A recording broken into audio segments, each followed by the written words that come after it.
அதிமுக கையெழுத்து இடவே இல்லை அப்படின்னு ஒரு அறிக்கையை தீர்மானத்தை கையெழுத்து ஆட்சியை கொடுக்குறாங்க. ஏன்?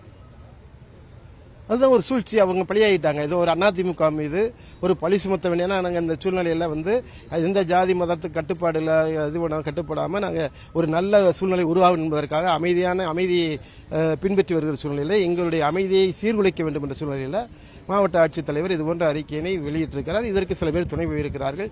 மாவட்ட அமைச்சர்களோ இல்லை மாநிலத்தில் இருக்கிற உளவுத்துறையோ யாரோ ஒருத்தர் மாவட்ட ஆட்சித்தலைவருக்கு ஒரு தவறான ஆலோசனையை சொல்லி அந்த ஆலோசனை அடிப்படையில் மாவட்ட ஆட்சித்தலைவர் இப்பொழுது அவருடைய நற்பெயருக்கு கேடு விளைந்திருக்கிறது.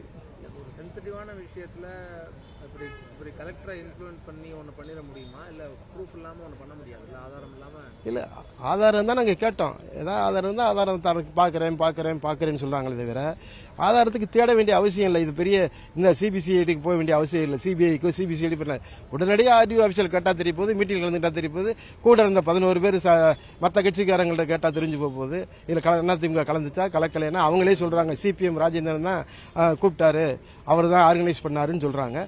அவரே கூப்பிட்டு கேட்கணும், அதிமுக கலந்துக்கிட்டாங்களான்னு கேட்க வேண்டியதான், கேட்டு பார்க்கணும். இந்த மாதிரி விசாரணை ஆர்டிஓ விசாரணை என்பது சாட்சியங்களை வைத்து முடிவெடுக்க வேண்டிய விஷயம்.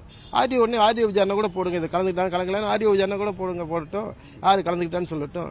ஆர்டிஓ விசாரணை என்பது இயற்கையானது. மாவட்ட ஆட்சித்தலைவர் எதற்கும் தயாரான மாதிரி எங்களுக்கு தெரியல. அவங்க இந்த காலத்தை தவிர்த்து கொண்டு போவதற்கு தான் தயாராகி கொண்டிருக்கிறார்கள் தவிர எப்போது நம்ம ஏதாவது மாற்றி நல்ல சம்பளம் ஒரு டிரான்ஸ்ஃபர் கொடுத்தா வேற ஏதாவது நல்ல உதவிக்கு போயிடலாம்னு எதிர்பார்க்கிற மாதிரி தான் எனக்கு இன்னைக்கு தெரியுது. சரி சார், இல்லை இப்போ பர்பஸ்ஃபுல்லா அதிமுக கையெழுத்து போடல அப்படின்ற வார்த்தைகளை பயன்படுத்தும் போது ஏன் உங்ககிட்ட கேட்டுக்கலாமே? இவங்க தானே இல்லை, இது வரைக்கும் எங்களுக்கு தொடர்பே கொள்ளல. மாவட்ட ஆட்சித்தலைவர் நேற்று இரவு தான் நான் தொடர்பு கொண்டு பேசினேன். இந்த அறிக்கை வந்ததுக்கு அப்புறம் நான் தொடர்பு கொண்டு மாவட்ட ஆட்சித்தலைவர் அவர்களே, உங்களை அறியாமல் இந்த செய்தி வந்திருப்பதாக எனக்கு தெரிகிறது, உடனே நீங்கள் திரும்ப பெற்றுங்கன்னு எந்த வகையில் சொல்லணுமோ அந்த வகையில் சொன்னோம். அதற்கு அவர்கள் சரியா இல்லை. அதனால தான் இன்றைக்கு காலையில் மனு கொடுத்தோம். நான் காலையில் அவங்க அறிவிப்பு கொடுத்துருவாங்கன்னு நினச்சேன். காலையில் ஊடகங்களில் செய்தி வந்துருச்சு. ஊடகங்களை நாங்கள் முழுமையான செய்தியை நாங்கள் கொடுக்கல, உங்களுக்கே கொடுக்கல. சரி, அவங்க ஒருவேளை அதுக்குள்ளே திரும்ப பெற்றுவாங்கன்னு நம்பினோம். திரும்ப பெறவில்லை. ஆகவே தொடர் நடவடிக்கையில் நாங்கள் ஈடுபட்டிருக்கோம். என்ன பண்ண போறீங்க ஃபைனலாக இப்போ 1 or 2 days அவங்க பார்ப்போம்.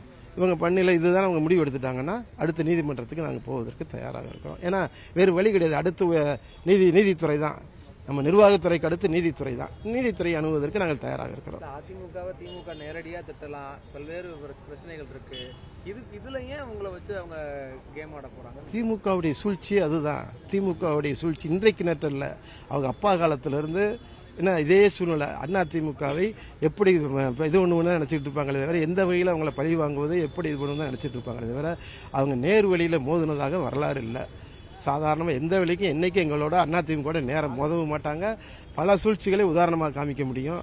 புரட்சித் தலைவர் வெளியேற்றின காலத்திலிருந்து, புரட்சித் தலைவர் அம்மாவுக்கு இடையூறு செஞ்ச காலத்திலிருந்து எல்லா வகையிலும் சூழ்ச்சிகளை மட்டுமே கையாளக்கூடிய திமுக இன்றைக்கு அதே நடைமுறையை கையாண்டு பார்க்கிறது.